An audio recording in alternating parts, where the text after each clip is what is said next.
menjadi daya tarik tersendiri ketika mendengar cerita zaman dulu di mana Indonesia ini belum merdeka, yang katanya pada waktu itu tanah-tanah di sekitar kita ini sudah tidak bernilai lagi atau tidak berharga lagi. Apalagi pada tanah yang kering, yang jauh dari sungai, sehingga tanah tersebut sudah tidak produktif lagi. Seperti halnya yang ada di desa ini pada zaman itu. Melihat keadaan seperti ini, konon katanya ada salah satu warga setempat yang terkenal sakti mandraguna yang bernama Adenan. Selain terkenal sebagai orang pintar di kampungnya, Adenan adalah orang yang bisa dibilang jago dalam puasa dan semedi atau tirakat.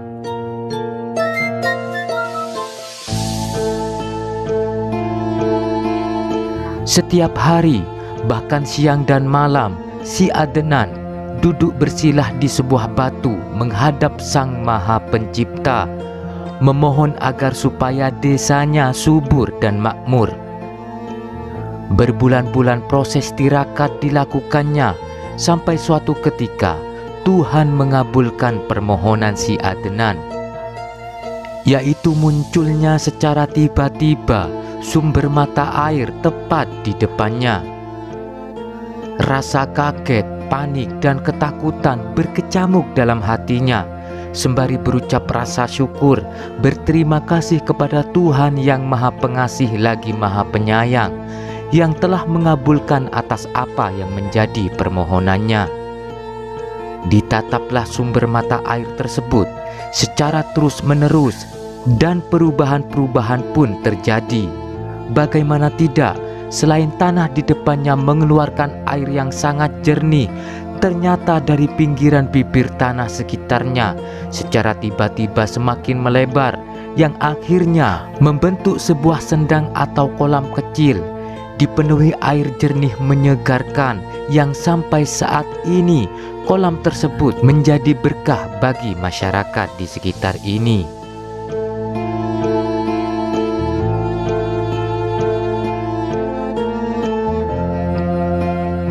Dari terjadinya keluar sumber mata air dari permohonan si Adenan, sehingga wilayah ini saat ini dinamakan Dusun Kadenan.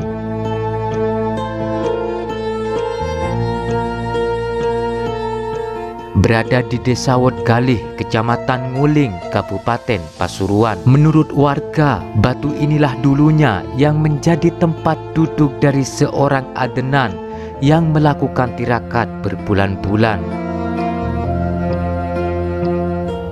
Sampai sekarang, nama Adenan selalu dikenang oleh warga Dusun Sumber Kedenan. Bahkan, tidak sedikit warga yang pada malam-malam tertentu melakukan doa bersama di sendang yang diberi nama Sumber Kedenan ini.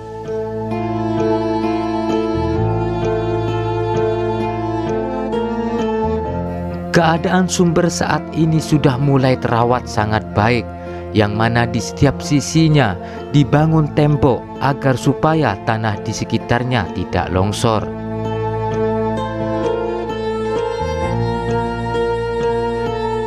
Di sekitar Sumber Kedenan terdapat sebuah punden yang dikeramatkan oleh warga. Assalamualaikum warahmatullahi wabarakatuh, saudara-saudara Bukutan Pring. Saya lagi belusukan sama Mas Den, berada di salah satu desa ya. Dan di sini yang menurut warga di sini ini adalah merupakan makam dari punden desa ya. Terdapat pohon asam yang sangat besar. Nah, ini ukuran lingkarnya sangat besar sekali. Dan ada dua makam. Namun yang menarik adalah penasaran dengan batu nisan yang saat ini berada di luar begitu. Melihat dari material yang digunakan, ini dari batu putih yang biasa ada di candi-candi di Lamongan. Candi Pataan itu juga menggunakan batu putih. Dan ini tidak dipakai saat ini. Ada dua batu nisan dengan apa Mas Den? Dengan motif yang berbeda ya. Iya. Mohon maaf Mas Den, minta tolong bisa diangkat Mas Den.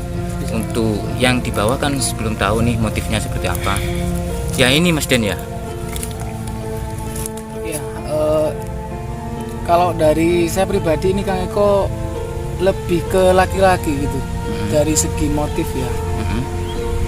Lebih ke batu nisan laki-laki. Untuk ahli kuburnya laki-laki gitu ya. Benar. Terus coba kita lihat secara detail dulu. Seperti ini motifnya. Ya mohon maaf kalau keterangan dari Mas Den mungkin bisa jadi keliru Mas Den ya. Iya. Cuman apa ya, berdasarkan insting saja Mas Den. Iya, benar. Bisa dengan insting. Terus di sisi pinggir, nah ini seperti ini. Terus di sini juga begitu. Terus yang satunya Mas Den. Ya.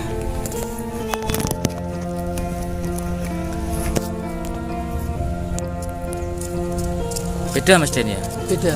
Dari motif beda Kang Eko.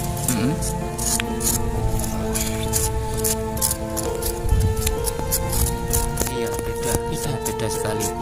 Kalau ini seperti ini motifnya. Iya. Terus yang ini Kayak seperti mahkota gitu ya.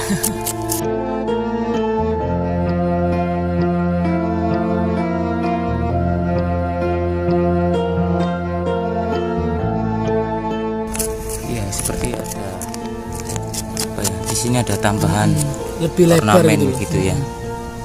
Kalau ini kan tidak, dia langsung runcing gitu. Kalau ini ada tambahan.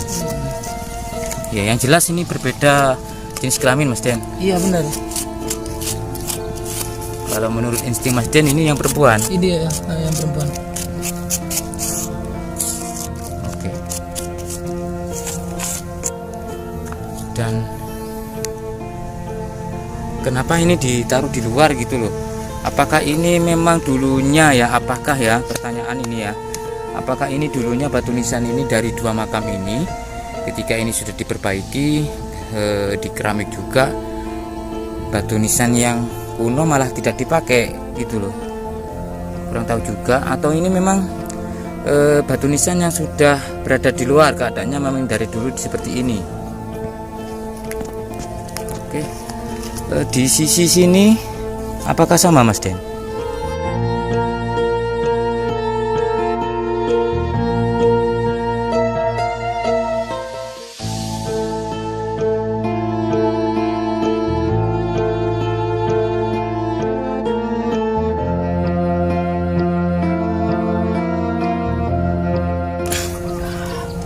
Padahal ini adalah sebuah peninggalan gitu Kang Eko ya, yang Atau dilestarikan ya? ya yang patut dilestarikan gitu loh. Karena dari segi usia bisa kita apa namanya? Prediksi bahwa ini lebih tua. Iya benar. Yang menentukan eranya di era kerajaan apa kan bisa dilihat dari batu nisan ini gitu loh.